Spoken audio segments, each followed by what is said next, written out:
파타야 살인 사건을 고리로 삼아가지고 차기 유력 대권 주자인 이재명을 잡아놓으려고 했던 가능성이 지금 제기가 되고 있습니다. 예.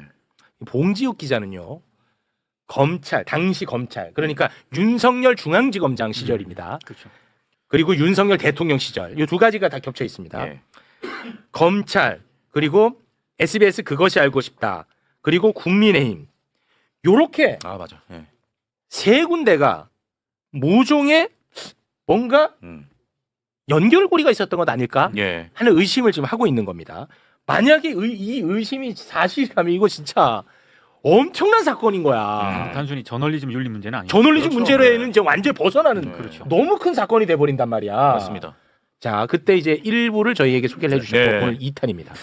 그러니까요. 저도 사실 관심을 안 갖다가 이제 SBS 노조 성명을 언론 탄압이다 이렇게 나온 걸 보고 제가 볼 때 언론 탄압 아닌데라는 생각이 들어서 옛날 기록을 좀 보다 보니까 그리고 제가 이제 오프 더 레코드 제 개인 채널에서 일요일에 방송을 했는데 파타야 사건 범인 아버지가 제 개인 방송을 보고 연락이 온 거예요. 맞아요. 그렇게 시작이 된 겁니다. 예, 그렇게 예. 시작이 됐고 예. 일부 수사 기록밖에 없었는데 또 그때 당시에 변호인이나 뭐 아버지를 통해 갖고 전체 수사 기록을 다 받아서 보다 보니까 이상한 게 너무 많아요.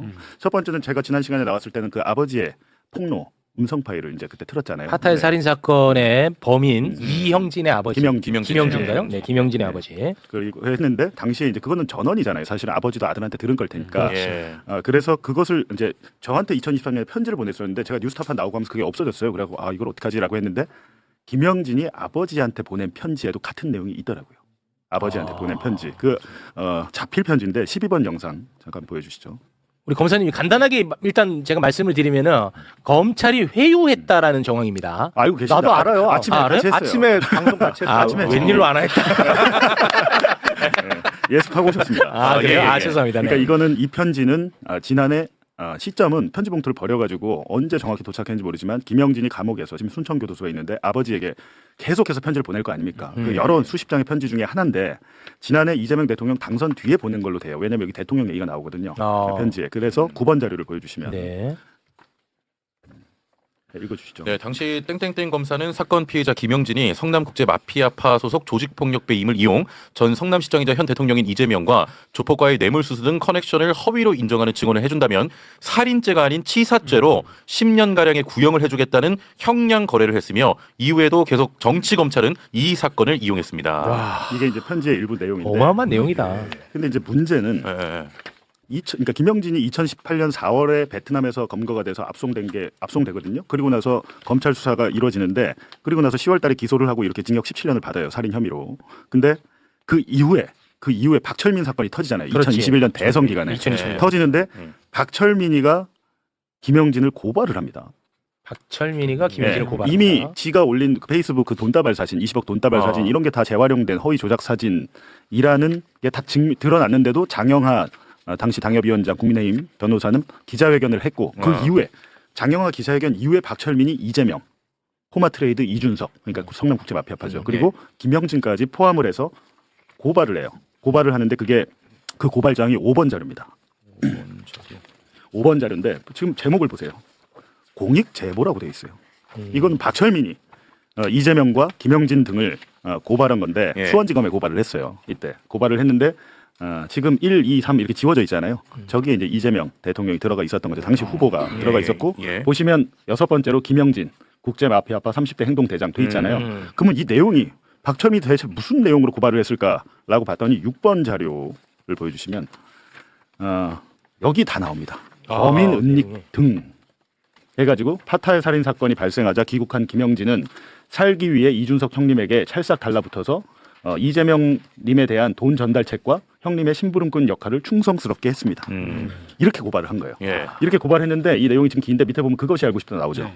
그 부분부터 한번 보시죠. 예. 그것이 알고 싶다는 프로그램의 방영으로 파문이 크게 일자 자신의 정치적 입지의 약화를 우려하여 그 파문을 가라앉힐 방법을 모색하게 됐고 그 일환으로 모모 땡땡과 함께 김영진의 살인죄를 빼는 것으로 작업한 후 김영진을 설득하여 베트남에서 자수하도록 하였습니다. 그러니까요. 예. 이거를 다 이재명이 했다는 거예요. 와. 정치적인 배우로. 진짜 이거는 완전 그리고 무고다 무고. 그 이후에 중앙지검에서 수사할 때 예. 그 내용을 보시면 우측 가운데입니다. 김영진이 처음 자수하여 서울중앙지검에 수사 중일 때 검찰이 김영진의 살인 사건에 대해 소극적이었던 것도 이재명님이 검찰에 작업을 했기 때문이었다. 말이 되냐? 네. 이렇게 이제 고발을 해놓으니까 네. 일단 고발이 됐으니까 그 수사를 했잖아요. 경기 남부청이 수사를 했는데 당시에 수사 과정에서 어떤 일이 있었는지가 이 김영진의 옥중 편지에 있더라고요. 오, 야 이거 궁금하다. 10번 내용. 어. 자, 제가 읽겠습니다. 김영진은 경기남부경찰청 강력범죄수사대에서 국제마피아파 고문인 이재명이 맞지 않냐. 당신이 전 행동대장이었고 현재 국제마피아파 부두목이 맞지 않냐. 살인사건이 발생한 뒤 선배 조직원과 이재명에게 따로 연락하였고 도피할 때 이재명 전 성남시장의 도움을 받은 게 맞지 않냐라는 내용으로 조사를 받았고. 그러니까 이 조사를 받은 게 언제라고요? 이게 2021년 12월 1일자로 지금 고발을 했잖아요. 네. 그렇다면 이게 2022년 3월 9일이 대선이었잖아요. 네. 그 전에 받은 것 같아요. 네, 그래서 물어보는 대선 거야. 전에. 대선 전에. 네. 대선 직전에 경찰로부터도 이재명 관련해 갖고 추궁을 받았다라는 이제 폭로를 그러면 한 대장동하고 거고. 이걸 두 개를 다 검찰에서 했나 보네. 일단 그렇게 와. 뭐 의심은 해볼 수 경기 있죠. 남부청이니까 경찰 검사는 알고 아, 이건 경찰 단계예요? 경찰 아, 이건 경찰. 경찰 단계야. 남부청. 그러니까 제가 말하는 건 2018년엔 검찰, 2022년 저 박철민 고발은 또 경찰이 수사를 경찰. 했는데 검찰이라고 하니까 발끈하시네 또. 네. 아니 뭘 밝혀내 나는 틀린 얘기하길래 아, 바로 아니, 잡아준 바로 거지. 영화 팩트. 근데 또 이 편지에 많은 단서가 있는데 11번 자료를 보시면 와, 이거 심각하네. 예, 전 조직원의 공직선거법 위반 등의 법정 증인으로까지 불려나가 집요하게 이재명 전 성남시장을 공격하려는 정치 행위에 해명하는 증언을 해야 했습니다. 이게 딱 이렇게만 적혀 있는 거예요. 이게 뭐냐면 네. 박철민이가 허위 폭로를 해가지고 공직선거법으로 고발당하잖아요. 그래갖고 수사를 받아요. 박철민, 장영하가. 당시에 근데 윤석열이 당선이 되고 나서 검찰이 박철민, 장영하가 공범인데 박철민만 기소하고 장영하는 불기소예요. 그리고 제가 또 말씀드렸지만 국민의힘 관계자도 지금 보니까 판결문에 나오는데 거긴 아예 수사를 안 했어. 그래서 사건을 축소하고 덮었죠. 예. 덮었는데 김영진이 그럼 어디 나가서 지금 이 얘기를 했다는 거야. 전 조직원 이거는 지금 박철민밖에 없거든요. 네. 이게 되게 궁금해서 또 찾아봤더니 이더라고. 오. 박철민 재판에 김영진이 증인으로 나갔어요. 아. 왜냐면 앞서 고발장 보시면 김영진이 돈 배달 이재명한테 다 했다고 써놨잖아요. 그러니까 김영진도 검찰 수사를 받았고 그걸로 네. 수감 중에 네. 재판에도 나간 거예요. 그게 바로 13번 자료입니다. 제가 지어서 한 말이 아니라는 걸 위해서 제가 자료 이렇게 영상까지 준비를 했어요. 네, 이게 녹취서라고 돼 있죠. 예.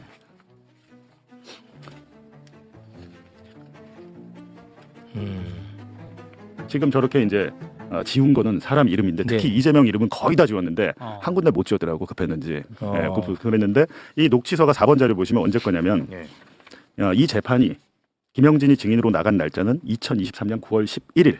윤석열 당선 6개월 뒤죠. 네. 윤석열이 이제 막 당선돼서 취임하고 한 석 달밖에 안 된 거예요. 그죠? 5월 10일에 취임했으니까 넉 달밖에 안 된 거예요. 이 상황에서 김영진이 이 재판에서 뭔 얘기를 했는지 궁금하잖아요. 근데 그 아까 보여주신 그 녹취서는 재판부가 만든 겁니다. 재판부가. 김영진이 증인으로 와서 얘기한 거를 재판부가 녹취서로 만들고 이게 증거가 되는 거예요. 판사는 이 녹취서를 가지고 증거로서 판단을 하는 거거든요. 네. 그러니까 이건 법적 효력이 있는 거잖아요. 그렇겠죠. 증거로 효력이 있는데 무슨 얘기를 했는지 보니까 1-1 1번 네, 1번을 보여주시면 앞서 제가 이제 원문을 보여드렸으니까 그래픽으로 좀 여기 정리된 잘 거를 보이지. 예. 여기서 이제 물어보는 것만 제가 설명해 드릴게요. 박철민의 변호사가 증인 김영진에게 너 자꾸 부인을 하는데 그러면 장땡땡 씨를 예뻐하는 동생이라고 하셨는데 왜 이런 얘기를 한 것 같나요? 이거 누가 얘기를 했냐면 코마트레이드 이준석 있잖아요. 그것이 알고 싶다 방송은 김영진 범인이 있고 이건 살인사건인데 이 범인이 태국에서 인터넷 도박업체를 차리도록 지시한 게 코마트레이드의 이준석 선배 조폭 네. 4년 선배입니다. 선배 조폭이 돈을 대가지고 이 실소유자는 사실상 그 이준석이고 이 이준석에 대해서 이재명 성남시장이 뭐 중소기업 장려상, 우수상 장려상 등 뭐 여러 가지 특혜를 줬어. 이게 방송의 골자잖아요. 네. 골자인데 전날 이제 박철민 측은 뭐라고 했냐면 김영진은 뭐라고 했냐면 박철민이 89년 1월생입니다. 그리고 김영진은 84년생이고 그리고 예. 이준석은 80년생이에요. 예. 81년 1월이더라고 정확히는. 그러면 나이 차가 나잖아요. 당시 이제 변호사가 자꾸 물어보니까 그렇다면 박철민과 이준석은 9년 차이예요. 9년. 네. 조폭 세계에서 9년 차이를 건너뛰어서 전화하고 이런 일은 있을 수가 없다는 거예요. 당신이 이걸 잘 몰라서 근데 얘기를 하는 거예요. 따라서 이 박철민의 얘기는 다 거짓말이에요. 박철민의 얘기는 다 거짓말이에요. 조직 폭력의 세계에서는 준석이 형님이 왜 9년 무려 까마득한 후배한테 그런 뭐 예를 들면 그 박철민이 1억 5천원 자기가 직접 갖다 줬다고 그랬어요. 그때 그런 일은 있을 수 없다라고 얘기를 하니까 변호인이 야 그러면 이준석이 박철민이를 평소에 이뻐했다는데 이런 얘기 왜 나온 거야? 야 이뻐했으니까 시켰을 수도 있지 않아? 이렇게 물어보니까 답변을 어떻게 하는지 한번 읽어보세요. 상황을 예. 알겠다. 자, 뻔한 건 아닙니까? 제가 수사받을 때 정땡땡 검사한테 수사를 받았는데 저한테 오자마자 얘기하더라고요. 김영진 씨 지금 중앙지검에서 제일 핫한 게 뭔지 압니까? 뭔데요? 지금 이재명 씨 뇌물 관련되어 있는 거 뭐 저거랑 몇 달 있으면 그것이 알고 싶다 해서 2차적으로 또 보도가 될 거다. 김영진 씨도 그러지 말고 태국에서 서류가 안 오는 거를 다행으로 알아라. 그러니까 다행으로 알고 지금 어떻게 죽었는지 김영진 씨도 막말로다가 5, 6년은 살아야 될 거 아니냐. 처음에는 상해치사, 폭행치사 쪽으로 얘기를 하더라고요. 저한테. 그러니까 본인의 편지는 작년 편지이기 때문에 이재명 대통령 당선 뒤니까 뭐 좀 지 살려고 그런 거 아니야? 이런 의심이 생기잖아요. 근데 그렇죠. 이게 언제입니까 지금? 이게 이제 윤석열 이거 정부. 윤석열 때잖아요. 그렇죠. 윤석열 때 법정에서 얘기한 거예요. 증인으로. 아, 이게 중요하네. 그러니까 이때는 거짓말할 동기가 전혀 없는 거예요. 차라리 윤석열에게 유리하게 하는 게 그렇게 낫죠. 하는 게 낫지. 본인을 예. 위해서는. 그렇지. 그래서 이어서 박철민 변호사가 2번 자료 이게 보여주시면 중요하네. 예. 자, 그 박철민 씨 변호사가 증인은 이재명 씨와 통화를 하거나 직접 만난. 잠깐만. 예. 그러니까 변호사를 제가 할게요. 답변을. 예. 증인은 이재명 씨와 통화를 하거나 직접 만난 사실이 있나요? 제가 그 양반을 왜 만납니까? 통화한 사실도 없나요? 제가 통화를 했다고요? 제가 그 사람 뭘 한다고 제가 통화를 합니까? 나랑 연락해서 뭐 하겠다고 그 사람이 나랑 연락을 합니까? 과거에 이재명 씨가 변호사로서 변론을 맡았던 적이 있나요? 저는 이재명을 선임한 사실도 없습니다. 그거를 지금 이렇게 해서 하는 거는 좀 그냥 이재명 죽이게 하는 거에 그냥 여기 껴있는 것 같아요. 여기서 뭐가 나옵니까? 이재명 죽이. 와. 이 윤석열 정부 때야. 그래, 법정에서 이게 정확하게 나온 거예요. 아. 이재명 죽이. 그 변호사가 얘기했는데 김영진이 이렇게 얘기를 하니까 심지어는 피고인이었던 박철민이 직접 신문에 나섭니다.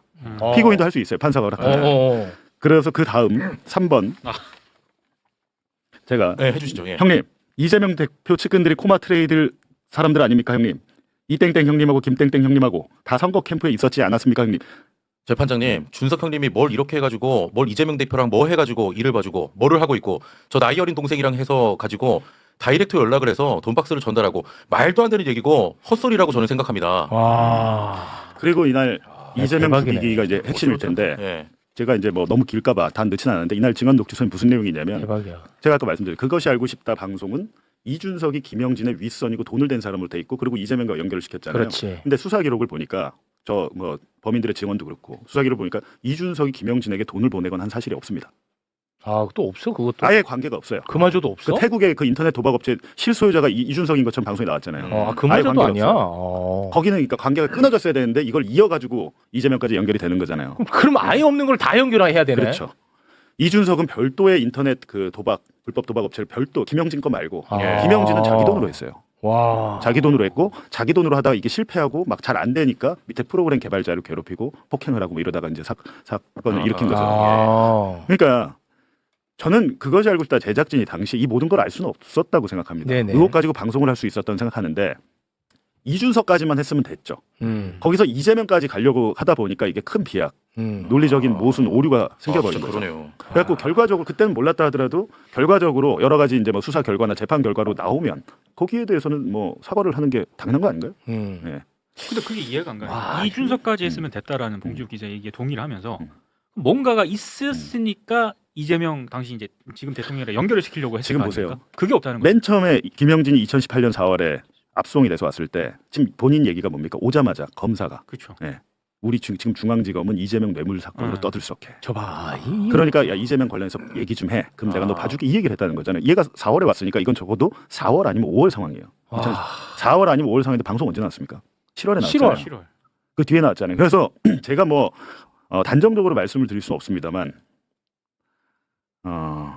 제가 이제 또 수사 기록을 보니까 김영진이가 오자마자 성남국제 마피아파라는 사실 알았을 거 아니에요. 중앙지검 수사 기록에 성남국제 마피아파 160명에 대한 명단을 확보한 다음에 수사 보고서를 만들고 같은 날 4월 19일이었던 것 같은데 같은 날 이 성남국제 마피아파가 범죄 조직 단체로 그 판결 2007년인가 받잖아요. 그게 지금 이재명 대통령이 당시 변호인으로서 그 조직원 2명에 대한 변호를 맡았다. 그게 지금 방송에 나온 거잖아요. 방송에 나온 거 아시죠? 네. 그래갖고 이재명 변호사 이재명 이렇게 써있던 거. 그 판결문이 수사 기록에 수사 보고서로 있더라고요. 근데 그거를 검사가 뭐 그 측에 알려줬는지 안 알려줬는지 저는 알 수는 없습니다. 그것까지는 좀 그건 뭐 단정적으로 얘기할 수는 없으나 뭐 자기들이 취재하다가 범죄 다른 조직원들로부터 들을 수는 있으나 방송이 구속 상태인데 그것이 알고 싶다 해서 2차 방송하겠다는 걸 검사로부터 들었다고 하니까 이상하지 않나요? 이 부분. 이거 좀 이상해. 뭐 명확한 저희가 뭐 근거는 없습니다. 왜냐하면 취재 중이고 7월 달에 나올 방송을 한두 달 후에 나온다고 만약에 들었다고 예. 하면 이건 있을 수 없는 일이죠 사실.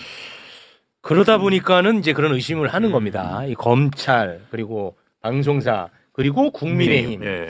이렇게 뭔가 좀 모종의 커넥션이 있는 것 아닌가 그러니까 이런 뭐 의심이 되는 거죠. 2018년에 이건 그래도 그때 당시 중앙지검 형사부였거든요. 아마 특수 뭐 반부패나 이렇게 특수부에서 했으면 완전히 엮었을 거예요. 당시 중앙지검장이 누굽니까? 윤석열이었어요. 네. 그죠? 윤석열 중앙지검장 때 전 그래서 의심하는 거예요. 문재인 정권 때지만 윤석열이었기 때문에 혹시 그런 게 아닌가라는 의심이 들고 당시에는 뭐 이렇게 회유 형량거래 의혹이 지금 생긴 거고 3년 뒤에 박철민이가 또 폭로하면서 이건 대선에 개입한 사건이잖아요. 대선에 개입한 사건인데 윤석열이 당선이 되면서 박철민 폭로가 단독 행동은 절대 아닙니다. 지금 이 판결문만 봐도 아버지가 성남시 의회 국민의힘 3번 했어요. 3번 3선 3번 했고 이 아버지가 이 폭로의 과정에 등장을 해요. 검찰이 수사하면서 아버지와 박철민의 문자 메시지 같은 것까지 다 확보를 했고 네. 아버지가 장영하랑도 아는 사이고 지인이고 그리고 판결문에 보니까 국민의힘 관계자로 추정되는 분도 나오고 하면은 수사를 거기로 뻗어나갔어야 되는데 윤석열이 당선되다 보니까 뻗어나가기는커녕 장영하를 불기소해버린 거죠. 불기소한 거를 이건태 의원이 잘했죠 그때 재정 신청을 해가지고 결국에는 재판을 하게 만든 거예요. 검찰은 기소를 안 했어요. 그러니까 이게 지금 말씀하셨듯이 장순환 이게 지금은 저널리즘 사건이 아니다. 그 국민의힘 관계자가 의원급이에요? 그건 아닌 것 같습니다. 그건 아닌 것 같은데 어쨌든 김용판 국민의힘 의원이 경기도 국정감사에서 이거 폭로를 흔들었잖아요. 했는데 이런 과정들이 우연히 일어난 것 같지는 않다는 겁니다. 왜냐하면 박철민 문자 중에 제가 저번에 보여드린 것 중에 10억 얘기가 있잖아요. 10억. 박철민이 혼자 10억이 어디 있습니까? 10억 얘기를 하고 형량 감축을 얘기합니다. 형량 감축. 맞아. 예. 야 이거는 크다, 이거. 진짜 좀 커. 예. 아니 검사님은 어떻게 보이세요 이게? 아니 그러니까 이게 사실은 2018년은 당시 이재명 성남시장이 2018년 6월 지방선거에서 경기도지사로 당선이 되잖아요. 그러니까 그 상황이야 지금. 2018년 상황은 문재인 정부 시절이었고 윤석열 서울중앙검사장이었고 하여튼 2018년 6월 지방선거를 앞두고 4월 5월은 당내 경선이 엄청나게 치열하게 붙었을 네, 때 엄청 치열했죠. 네. 예. 그때고 뭐 21년 22년은 대선이 있었던 네. 것이고 그 상황에서 그래서 정치적인 어떤 목적을 갖고 정적을 제거하기 위해서 커넥션이 이루어졌다라고 네. 하면 사실은 이거는 어마어마한 이런 게 선거 개입이지 사실. 예. 아니 근데 그러면 그때 2018년 6월이었죠. 지방선거가. 2018년 6월. 방송 한두 달만 일찍 나왔으면 당선 못됐습니다. 경기도지사도. 근데 참 내 기억에 야. 그때 2018년 6월 선거인데 지방선거인데 선거가 며칠 안 남았을 때예요. 네. 그때. 근데 다른 방송도 아니고 KBS에서 무슨 영화 배우하고의 김부선. 그거를 김부선을 출연시키죠. 맞아요. 뉴스 스튜디오에. 2018년 6월 지방선거 앞두고 맞아요. 며칠 전에 그게 다른 데도 아니고 KBS에서 방송이 나가길래 저는 근데 타당이잖아 그때 상대 당의 시절도 이건 뭐지? 그래서 이거 여당 후보인데. 여당인데. 이 뭔가 아니 근데 그때 약간 좀 소문처럼 차기 주자들 다 죽어나간다 막 이런 얘기들이 있었잖아요. 정확히 말씀드리면 2018년 6월 10일 기사 보니까 오늘 6월 10일에 나왔네요. KBS 뉴스에 김부선 전격 출연. 와. 그게 하여튼 하루 이틀 전이었을 거예요 선거. 그래서 되게 논란이 많이 됐어요. 와. 그래서 진짜 약간 당황했어. 이건 뭐지? 이게 야당 후보가 아니고 여당 후보인데. 야 이거는 뭔가 흐름이 있었던 건 확실해. 안 그래도 누가 KBS에 있는 분이 저한테 그걸 보내주시고 더한 일이 있었다면서 그게 그겁니다. 예. 이거는 선거 직전에 한 거니까. 와. 뭔가 아무튼 흐름은 있었던 것 같습니다. 어느 쪽이 컨트롤 타워인지는 모르겠습니다만 흐름은 있었던 것 근데 같다. 이재명 대통령 좀 이상한 게 성남시장 2010년에 됐잖아요. 그때 이후부터도 굉장히 적이 많고 특히 국정원이 그렇게 괴롭혔어요. 네. 나중에 알고 보니까 국정원 김 과장이라고 이분은 재판까지 받았습니다. 국정원법 위반 왜냐하면 민간인 사찰했다고. 근데 네. 이 김 과장 때문에 뭐 이재명 성남시장이 경기동부연합파 그러니까 소위 말하는 저 북과 연결된 세력들에게 성남시에 용역을 줬다 이런 기사 나왔잖아요. 그 제보자가 국정원이에요.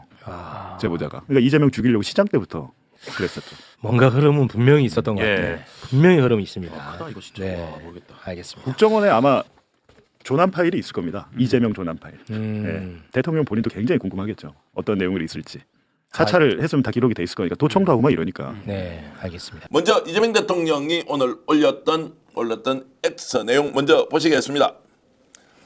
자, 스토리라인이 워낙 부실해서 쓰다만 소설, 출연진 연기가 조금만 리얼했어도 이렇게 얘기를 하고 있는데요. 이경 기자 상황 설명해 주십시오. 지금 파타야 사건이 정말 수년 전에 성남 도지사 시절에 나왔던 건데요. 근데 김영진이라는 사람은 그 파타야 살인 사건의 피의자입니다.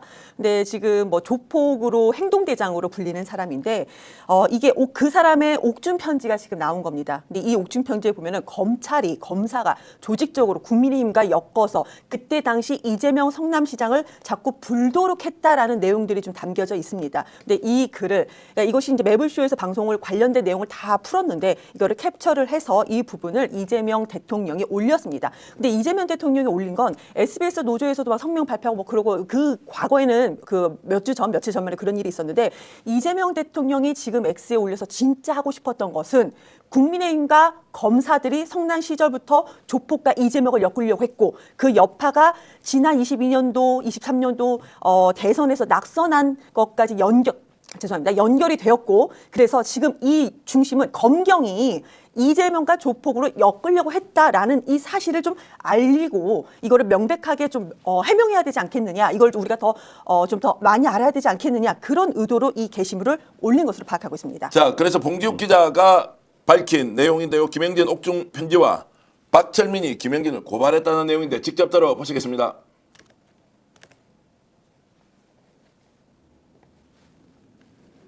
아직 안 나오네. 전 성남시장이자 현 대통령인 이재명과 조폭과의 뇌물수수 등 커넥션을 허위로 인정하는 증언을 해준다면 살인죄가 아닌 치사죄로 10년가량의 구형을 해주겠다는 형량 거래를 했으며 이후에도 계속 정치검찰은 이 사건을 이용했습니다. 와, 이게 이제 편지의 일부 내용인데. 어마어마한 내용이다. 근데 이제 문제는 그러니까 김영진이 2018년 4월에 베트남에서 검거가 돼서 압송되거든요. 그리고 나서 검찰 수사가 이루어지는데 그리고 나서 10월달에 기소를 하고 이렇게 징역 17년을 받아요. 살인 혐의로. 근데 그 이후에 박철민 사건이 터지잖아요. 그렇지. 2021년 대선 기간에 터지는데 박철민이가 김영진을 고발을 합니다. 박철민이가 김영진을 고발. 이미 지가 올린 그 페이스북 그 돈다발 사진, 20억 돈다발 사진 이런 게 다 재활용된 허위 조작 사진이라는 게 다 드러났는데도 장영하 당시 당협위원장 국민의힘 변호사는 기자회견을 했고 그 이후에 장영하 기자회견 이후에 박철민이 이재명, 포마트레이드 이준석, 그러니까 성남국제마피아파죠. 그리고 김영진까지 포함을 해서 고발을 해요. 고발을 하는데 그게 그 고발장이 5번 자료입니다. 5번 자료인데 지금 제목을 보세요. 공익 제보라고 돼 있어요. 이건 박철민이 이재명과 김영진 등을 고발한 건데 수원지검에 고발을 했어요.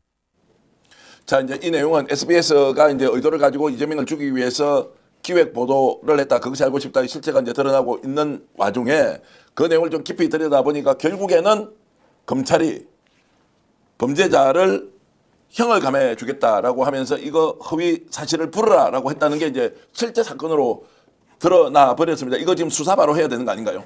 굉장히 심각한 거죠. 이거를 보면은 왜 그 알이 그 당시에 2018년도에 이 김영진 사건, 파타야 살인 사건을 그 알에서 왜 했는지 그리고 제목을 뭐라고 했냐면 권력과 조폭이라고 했어요.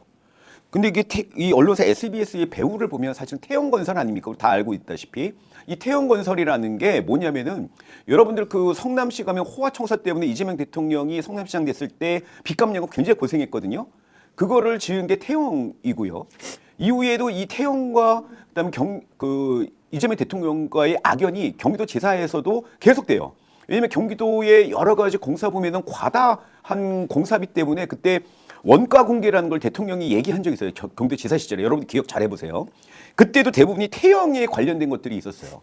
그래서 이 SBS의 사주이나 마찬가지인 주주인 태영이 작심하고 파타야 사건을 김영진을 터뜨립니다. 근데 이 김영진에 대해서 검찰이 또 작전을 짜고 이 정치 검찰이 김영진을 꼬셨죠. 뭐라고 꼬셨냐면 야, 너 이 권력과 유착되어 있는 거를 이재명이라고 부르면은 너 감형해 줄게라고 한 거예요.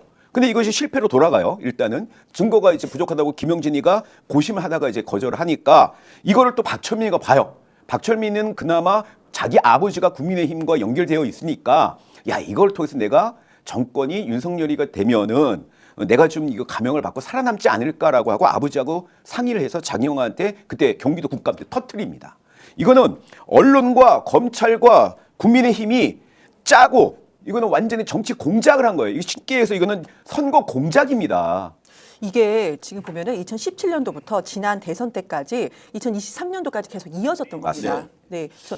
자, 그래서 이제 지금 좀 이따 설명을 네. 이경 기자 해주시고 오늘 오마이뉴스에서 이제 이재명 조폭 연루설에 대해서 집중 보도를 한 김종 기자 전화 연결해서 이 내용 좀 살펴보고 제가 궁금한 내용 기사 외에도 좀 여쭤보도록 하겠습니다. 김종 기자 안녕하십니까? 김 기자 안녕하십니까? 예, 반갑습니다. 네네네. 자, 그러면 이제 검찰과 경찰이 아예 짜고 형을 감형을 해주겠다고 하면서 회유를 했다라고 하는 것으로 이제 지금 얘기가 확장되고 있습니다. 그 검사 특정할 수 있습니까? 아직은 좀 어렵습니까?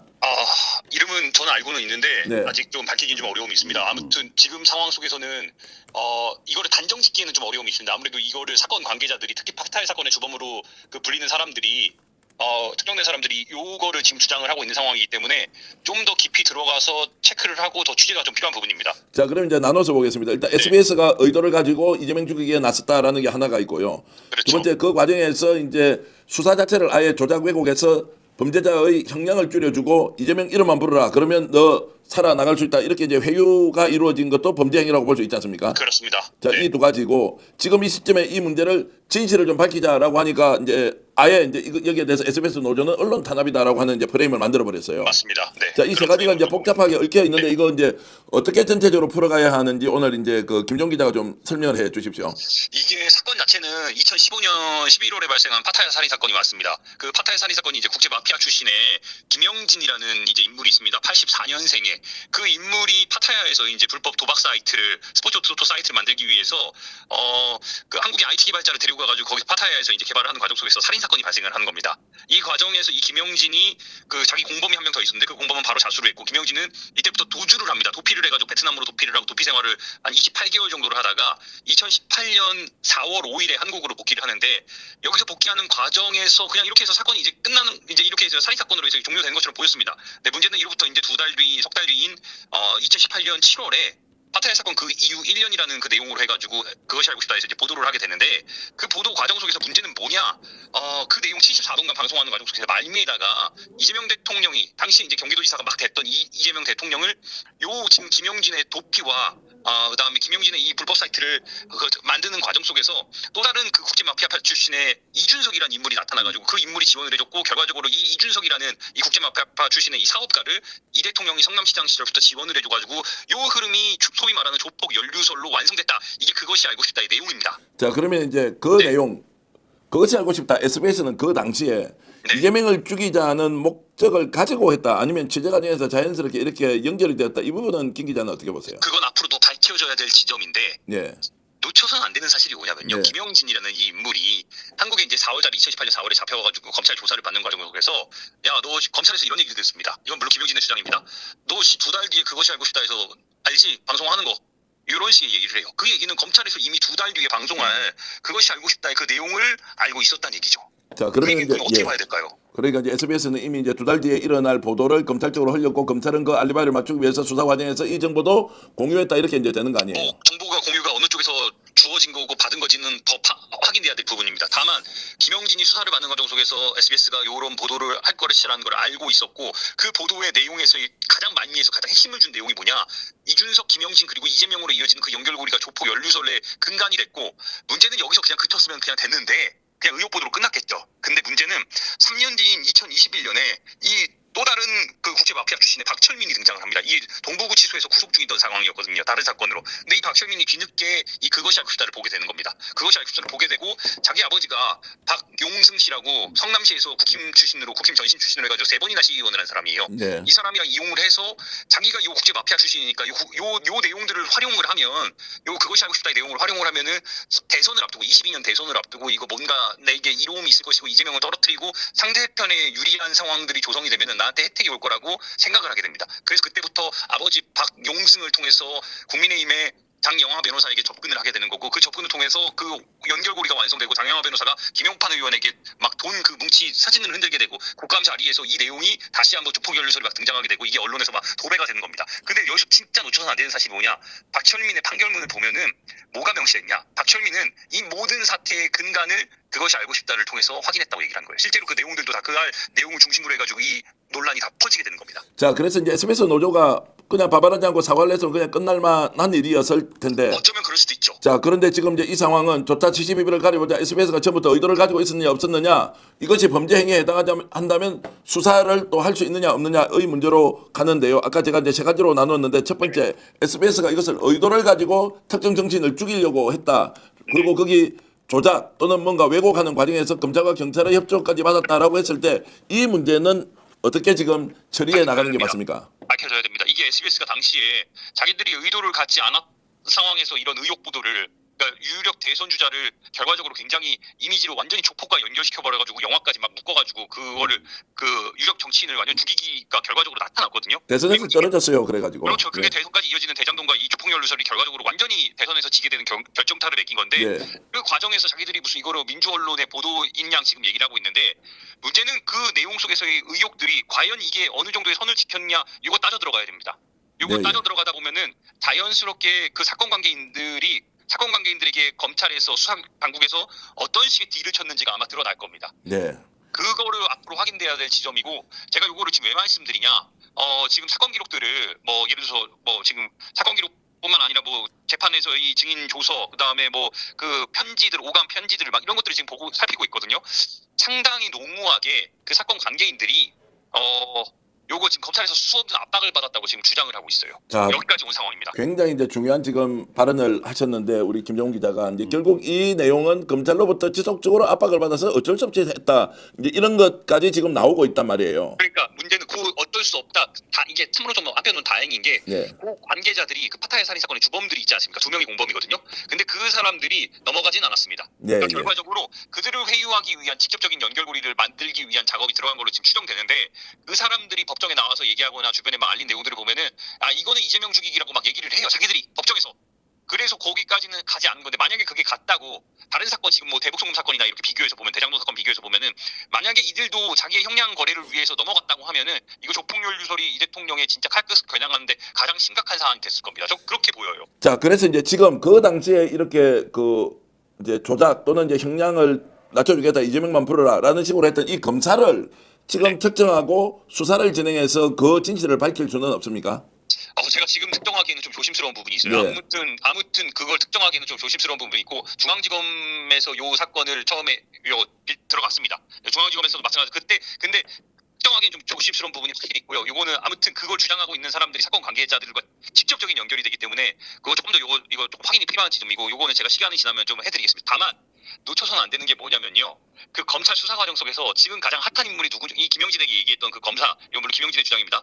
지금 가장 핫한 인물이 누군지 알아요? 뇌물 사건으로 가장 연관된 사람이 누군지 알아요? 이런 얘기를 하면서 말했던 게 그 당시에도 이재명을 겨냥하는 움직임들이 있었다는 거예요. 실제로 2018년 나중에 이제 2023년까지 요 사건 계속 이어지는데 그 과정 속에서 끊임없이 정치인 이재명을 죽이기 위한 일련의 작업들이 여러 사건으로 막 등장한다는 거예요. 그 n분의 1 사건 속에서 요 사건도 존재했던 겁니다.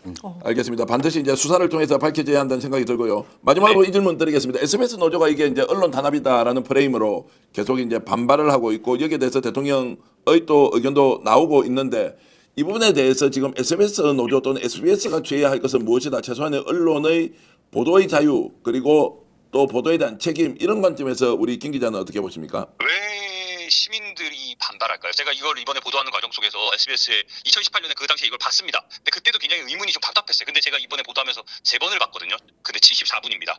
이 방송이 74분인데 보면서 계속 드는 생각이 마지막에 무리를 해가지고 성남시의 지원을 받는 이준석이라는 조폭 출신의 인물이 김영진을 뭐 도피자금을 주고 막 했다 그 연결고리를 무리를 해서 만들어버려요. 네. 그래서 그 무리를 해서 만든 작업에 보면 그거를 영향을 받는 유권자들이 영향을 받을 수밖에 없습니다. 조폭에 연루된 그 상황들이니까. 그러면 거기에 따른 그 SBS의 그것이 알고 싶다가 이렇게 이미지를 만들어놨으면 이에 따른 유력 정치인은 어떻게 되는 겁니까? 완전한 피해를 보는 거예요. 이게 단순히 무슨 유력 정치에 대한 검증이라고 우리가 말할 수 있을까요?